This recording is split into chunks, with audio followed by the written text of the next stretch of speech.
Olá, tudo bem? Meu nome é Suelen e eu estou aqui para dar meu curso de extensão, de estágio de extensão. Estou fazendo via online, né, devido à pandemia que estamos passando, e eu gostaria de estar contando um pouquinho sobre a neurociência, tá? A neurociência das emoções. Eu faço o curso de psicopedagogia, estudo na Uninter, Polo de Joinville, do Bucarém. E quero estar aqui contando um pouco sobre a neurociência das emoções para vocês, tá bom? O meu RU é 2605332. Meu curso é Psicopedagogia, licenciatura. Então, o livro que eu vou estar usando para fazer essa aula com vocês de extensão, eu escolhi pelo modo extensão, tá? Estágio de extensão. E escolhi esse livro aqui, A Neurociência das Emoções. É de Everton Adriano de Moraes, da editora Intersaberes. Vocês conseguem dar uma olhadinha? Então, vocês vão estar acompanhando aí um pouco. Vou estar falando um pouco da neurociência para vocês, tá? Capítulo 1 aqui, a gente fala um pouco do sistema nervoso e emoções. Vamos lá, então, para a nossa aula de extensão. Vou começar aqui com vocês, tá? Qualquer dúvida vocês podem estar comentando, curtam e compartilhem. Nós, como seres humanos, somos repletos de uma variedade de emoções. Podemos sentir felicidade, tristeza, raiva, satisfação, insatisfação, podemos ficar envergonhados, assustados, ansiosos, surpresos, culpados, entre diversas outras emoções existentes, né? Isso, sobre o sistema nervoso central, tem diversas particularidades, como as vias aferentes, aquelas que trazem as informações dos estímulos, e vias eferentes, aferentes e eferentes, as que executam as ações por meio de ordem do sistema nervoso central. Essas ideias de idas e vindas nas informações do organismo humano afetam diretamente as emoções, consideradas como reações psicofisiológicas. Neste capítulo, a gente vai abordar isso, basicamente, tá? O mecanismo do nível celular, bem como as ações das células nervosas, né, o processo fisiológico e as principais estruturas delas envolvidas. Vamos lá. O que é neurociência celular das emoções? Você tem ideia de como move as emoções? Já pensou quais são seus disparadores? O que será que acontece quando ocorrem alterações psicofisiológicas? Por motivos externos, né? Quando a pessoa ganha um presente, ao receber uma boa notícia, ou interno, como as lembranças de movimentos familiares, né? Conquistas particulares, ou como você lembrar da tua infância, de um cheiro, né? De uma comida favorita que sua avó fazia. Enfim, o fato que, por estimulação intrínseca e extrínseca, por processo de pensamento ou ações externas, essas situações provocam uma mudança no organismo dos seres humanos. O que caracteriza e define as emoções, de acordo com Gaza, né, em 2018, é que elas correspondem às respostas provocadas de forma imediata por um estímulo de ordem negativa ou positiva, sendo do meio, né, do ambiente onde a pessoa está vivenciando, né, aquela situação, ou sendo de uma resposta interna que a pessoa vai lembrar, né, de algo, né, e vai ter aquela emoção positiva ou negativa. Essas respostas são divididas em 3 bases principais, ou seja, a fisiológica, né, a comportamental e a cognitiva. Basicamente, a fisiológica corresponde às alterações como a pressão arterial, batimento cardíacos e temperatura, alteração na temperatura. A comportamental corresponde a ações de movimento e expressões de todo o nosso comportamento, né? Ou seja, as expressões, o jeito que nos movimentamos, tudo isso. E a cognitiva é alterada a partir de processos de pensamento, memória, interpretação das sensações subjetivas, como diz Ledoux em 1998. As alterações emocionais também podem ser reguladas como estado de humor do indivíduo, sendo bom ou mal. O humor causado ou não por um acontecimento do cotidiano, tipo, por exemplo, né, uma pessoa vai comprar um jornal pela manhã em uma banca de revista e é maltratada pelo atendente. Ficando por consequência irritado, com raiva, é a emoção mexendo com ele, né? Essa situação pode levar a uma alteração de humor identificável. Entretanto, existem situações que as pessoas iniciam o seu dia muito bem, né? Estão motivadas, acordam cantando, sorriem, elas cumprimentam seus familiares, tomam seu café com animação, sem que haja uma explicação específica para tanto bom humor. Alguns autores aqui dizem que biologicamente, por que isso acontece? Quais serão as microalterações, ou seja, as bases celulares da alteração emocional do nosso humor? Del Petri, em 2003, aqui ele coloca nesse livro.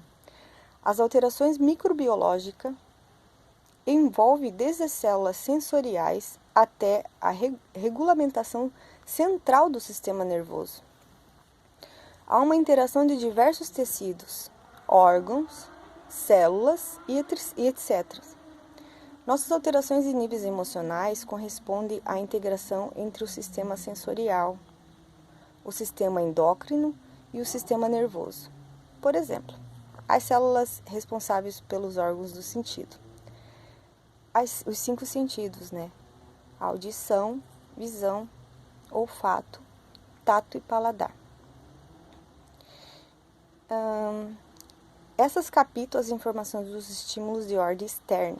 Posteriormente, esses estímulos passam por um processo de transdução e as células aferentes, as glândulos e os nervos autônomos conduzem essas informações para o nosso sistema central, nervoso central, que em conjunto com outro sistema celular processa a informação recebida, depois as informações conduzidas por uma célula efetora que contribuem para a resposta emocional.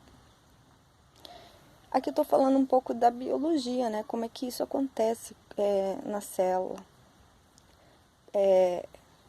Kandel aqui coloca basicamente, né, um processo do nosso sistema nervoso músculo esquelético, Sistema sensorial, primeiro vem, sistema emocional, o hipotálamo, o tronco encefálico, a glândulos nervosos autônomos, medula espinhal, células efetoras e a resposta, que é respostas emocionais. Tudo isso vem, né?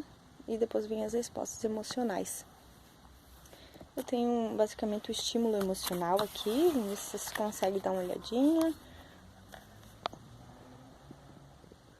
Ele tem, se dá pra focar aqui, estímulos emocionais ali, e depois toda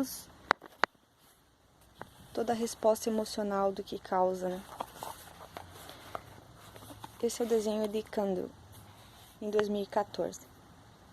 No ano de 1878, o neurologista francês Pierre-Paul Broca, estudioso do sistema nervoso, em específico do cérebro, fez uma observação em mamíferos a respeito das células nervosas no encéfalo e identificou que havia um aglomerado, uma espécie de borda em volta do tronco encefálico. Já em 2002, esse conjunto de células, posteriormente chamado de sistema límbico. O sistema límbico era um dos principais responsáveis pela regulação e controle do determinado comportamentos voltado à distinção da situação que traz satisfação, agradam ou não.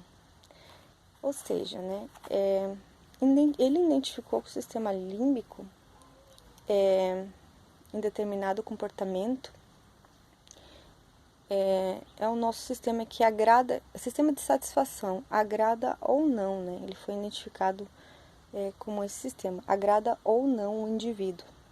Esse sistema de célula nervosa foi identificado como um dos reguladores das emoções.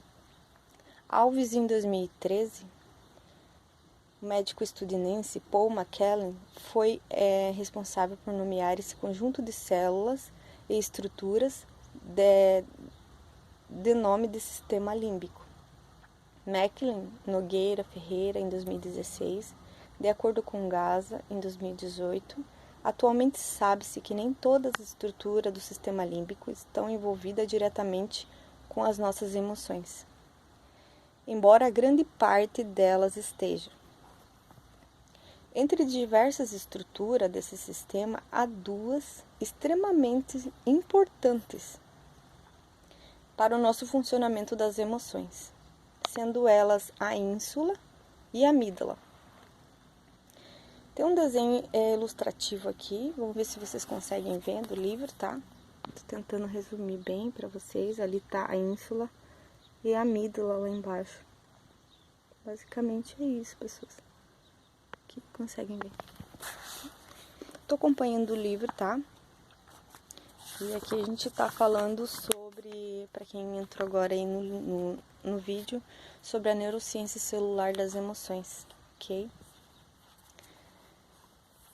Então aqui eu falei um pouco da neurociência celular das emoções. Vou falar um pouco das bases anatômicas das emoções, que corresponde a elas. Só um minutinho aqui. Vou tomar uma aguinha.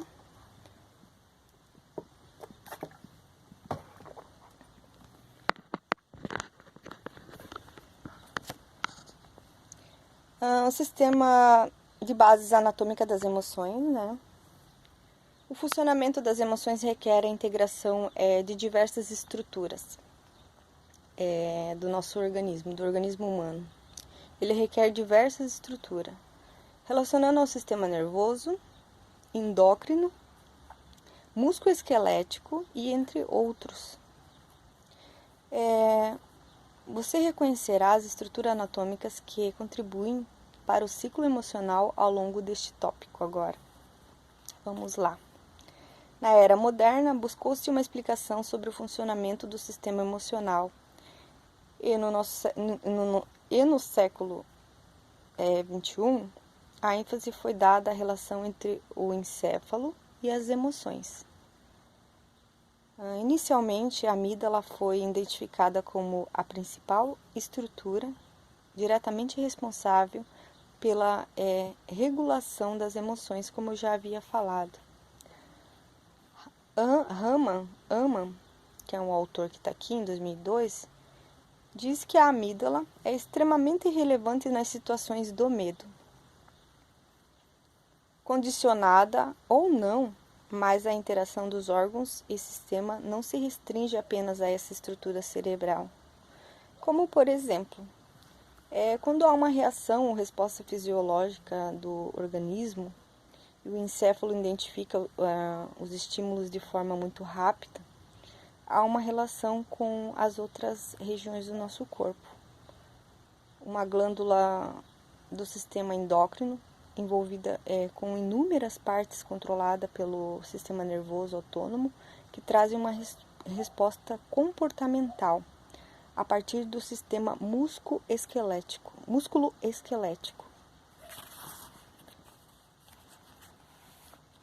Toda essa integração, ela é ligada por meio de nervos aferentes, como eu já havia falado, né?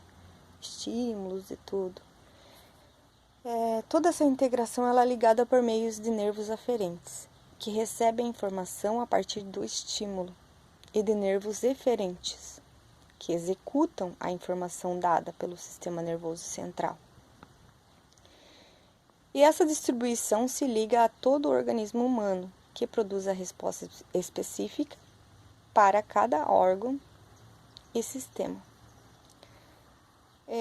Kandel, em 2014, e Alves, em 2013, aqui ele fala: quando falamos de localização das estruturas do sistema nervoso, estamos nos baseando nos conhecimentos da neuroanatomia, a área da neurociência responsável pela identificação dos locais e regiões onde cada uma das partes tem contribuições para o funcionamento nervoso. Netter, em 2017, como por exemplo, ele dá exemplo aqui. Como você já sabe, a amígdala é uma estrutura do sistema nervoso que ela tem determinada responsabilidade sobre a emoção denominada medo. A amígdala tem essa determinada responsabilidade da nossa estrutura emocional do medo. E ela está localizada no diencéfalo, a região, perdão, eu estou um pouco nervosa, a região do nosso lobo temporal medial do nosso cérebro, tá? Ela faz parte de um grande conjunto chamado sistema límbico, integrado por diversas estruturas, como o hipocampo, giro cingulado e o hipotálamo, que é conhecido por ser o maior responsável pelas nossas emoções. Aqui está basicamente o sistema da límbico, né? Das estruturas do sistema límbico. Eu vou estar citando uma delas, né? E depois eu mostro o desenho para vocês. Vamos começar pelo lobo frontal, amígdala, lobo temporal, hipocampo, giro parahipocampal, né? Lobo occipital, giro cingulado e o fórnice. Por volta de 1937, o neurocientista James Pape sugeriu o sistema emocional do organismo humano que é constituído por pelo menos 4 estruturas básicas do encéfalo. Vamos dizer que é o hipotálamo, núcleos anteriores do tálamo, hipocampo e córtex singular. Posteriormente, esse conjunto de estruturas foi nomeado circuito de Pape. Cada uma dessas partes tem uma responsabilidade no processo do sistema emocional. O hipotálamo ele é considerado a parte mais importante desse circuito, pois é um regulador do sistema endócrino e da homeostásia e também das funções vitais, como a temperatura, funcionamento cardíaco, pressão arterial e outras. Em conjunto com as glândulas hipofise, controla o sistema endócrino. Em geral, o lobo temporal medial, junto à parte do córtex frontal inferior, compõe a estrutura mais importante do sistema emocional, as quais, em conjunto, afetam diversas áreas do organismo humano. Cada uma dessas partes, em sua particularidade, tem um papel em cada emoção, seja ela positiva, seja ela negativa. Uma lesão em qualquer uma dessas estruturas ou alterações decorrentes dá uma alteração decorrente de um transtorno de humor, como por exemplo pode tornar totalmente disfuncional o mecanismo das emoções. Aqui eu estava falando da neurociência celular, falei da neurociência celular das emoções para vocês, e essas bases anatômicas das emoções também, né? Muito importante. Falei das estruturas do nosso sistema límbico. Então, eu vou falar um pouquinho sobre uma história que não está nesse livro, tá? Que eu estou abordando aqui com vocês, que é a história de Gage, Phineas P. Gage. Phineas P. Gage foi um operário, né? Que estava trabalhando em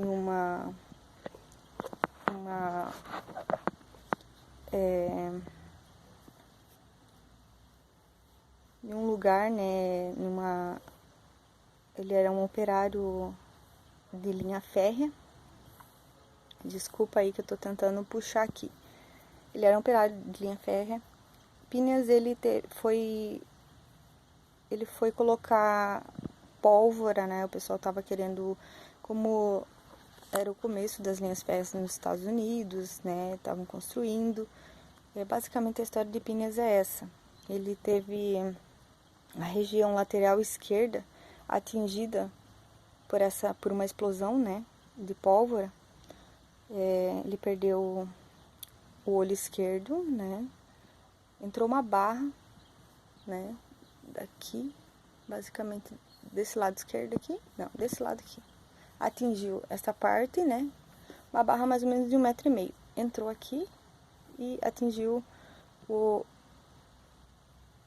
entrou aqui e atingiu o olho esquerdo.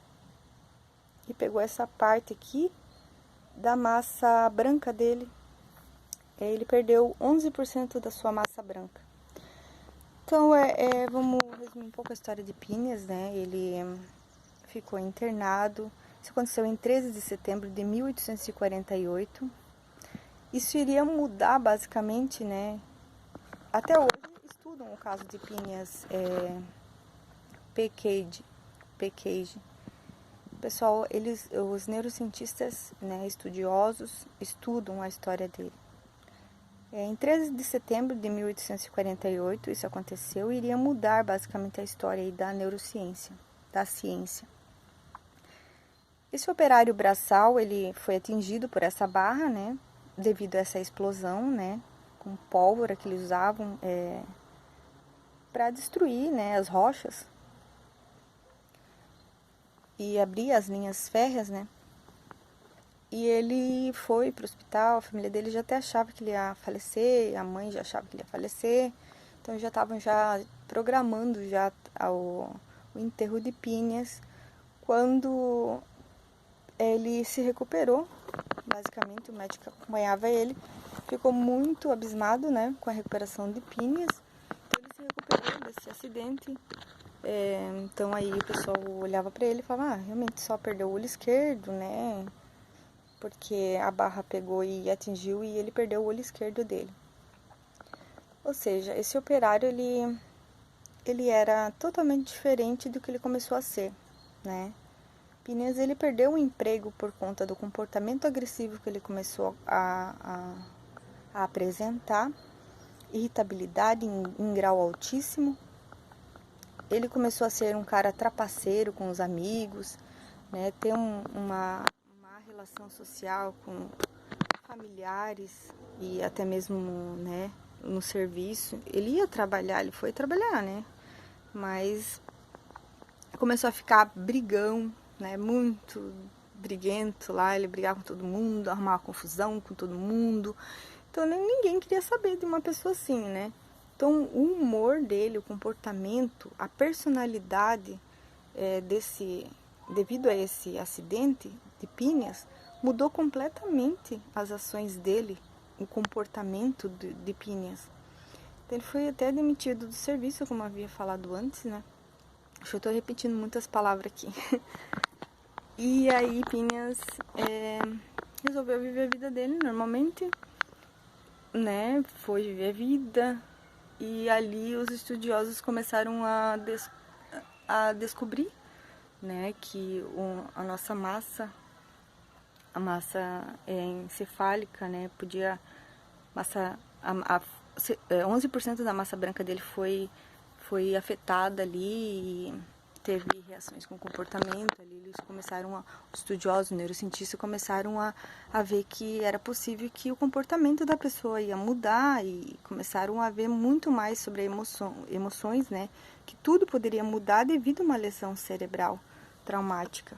Como eu estava falando ali para vocês, né? De lesões, né? Do nosso lobo temporal, medial, como eu estava explicando. Então, ali, mudando de volta, né? Falando um pouco da neurociência. Então, o disfuncional do mecanismo das emoções dele ali mudou muito. Phineas morreu com 36 anos, em 1860, tá? E ele só tinha a mãe e a irmã, que foi para o velório dele. E ele ficou uma pessoa muito ruim, né? Com um comportamento ruim devido a esse acidente trágico que aconteceu na linha férrea em 1848. Para quem quiser, tá? Desculpa os cachorrinhos que estão latindo. Para quem quiser estar aí vendo, né, a história de Phineas Gage, fique à vontade, porque é uma história que deu um passo inicial aí para a neurociência, para os neurocientistas poder estar estudando as nossas emoções. Ok? Vamos falar um pouquinho, né? Já falei da história de Gage para vocês, falei, né, das bases anatômicas das emoções ali. Falar um pouquinho da neurofisiologia das emoções, que tem tudo a ver também com o acidente de Phineas. Ali, Phineas Gage. Vocês podem estar vendo essa história que é muito interessante para vocês, tá? Lembrando, tá, para quem entrou aí no vídeo, que eu estou fazendo o meu estágio de extensão, tá? Em base desse livro, que é da Neurociência das Emoções, editora Intersaberes. O autor é Everton Adriano de Moraes. Então, o pessoal aí que está me acompanhando, está acompanhando esse livro aqui, que eu estou contando um pouco da neurociência das emoções. Ok? Voltando aqui para a nossa aula de extensão. Vamos ver se a gente vai conseguir falar um pouco mais aqui da neurociência, tá? Para vocês. E deixando um pouco claro, basicamente, o que acontece com os circuitos neuronais, né? O que acontece com as nossas emoções, né? O que eu posso estar trazendo para vocês aí dos nossos mecanismos das emoções e disfunções, né? O que acontece, se acontece quando acontece algum acidente, lesões, o que vai afetar, né? No nosso sistema emocional. Vamos lá. Falando agora da neurofisiologia das emoções. O que é a neurofisiologia das emoções? Vocês devem estar perguntando, basicamente. O que será isso, né?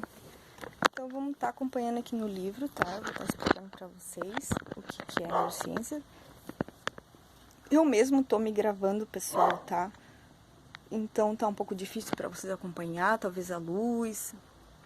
Mas estou aqui, juntinho com vocês aqui, e vou estar explicando para vocês. Neurofisiologia das emoções. Vamos lá. Voltando aqui na nossa aula. Você já se perguntou como nossas emoções elas funcionam? Já se perguntou de volta? Essa pergunta de volta. Então, a gente está falando de neurofisiologia. Vamos ver o que a neurofisiologia ela traz para nós. Já vimos biologicamente que em quais locais elas se encontram uma breve visão celular, né? Mas como será que funcionam e quais são as substâncias envolvidas? Vamos lá, vamos dizer as substâncias envolvidas nela. Para responder essas perguntas para vocês, vamos inicialmente aqui abordar a neurofisiologia. Ou seja, vamos tratar, né, de como ocorre o funcionamento do nosso sistema nervoso. Quais são as substâncias envolvidas quando o sistema nervoso, digamos que a gente se sente com alegria, tristeza, raiva, medo, repulsa, surpresa. Quais substâncias estão envolvidas a isso? Vamos lá. Colli, em 2016, ele vai dizer que, como já mencionamos, né, as emoções são reações psicofisiológicas que o organismo humano produz diante de situações intrínseca e extrínseca, ou seja, reações que são do meio, né, propriamente dito, que acontece, né, no nosso dia a dia, e emoções internas, né, externas e internas, o que vai acontecer conosco de uma lembrança que vamos estar aí revivenciando e tendo emoções, né, isso ocorre positivamente e negativamente. Voltando aqui, como em base em mecanismo eletrônico, né, a gente pode estar vendo essas reações. Tem pessoas que vão para fazer ressonância magnética, tomografia, prótons. É possível identificar as alterações funcionais do sistema nervoso e como acontece, né, na ressonância, na tomografia, nessas bases, nesses mecanismos eletrônicos, é possível. Como, por exemplo, né, um indivíduo ele sofre um acidente que provoca uma lesão na amígdala, que é a região ali do medo ali que eu expliquei para vocês anteriormente, estrutura cerebral responsável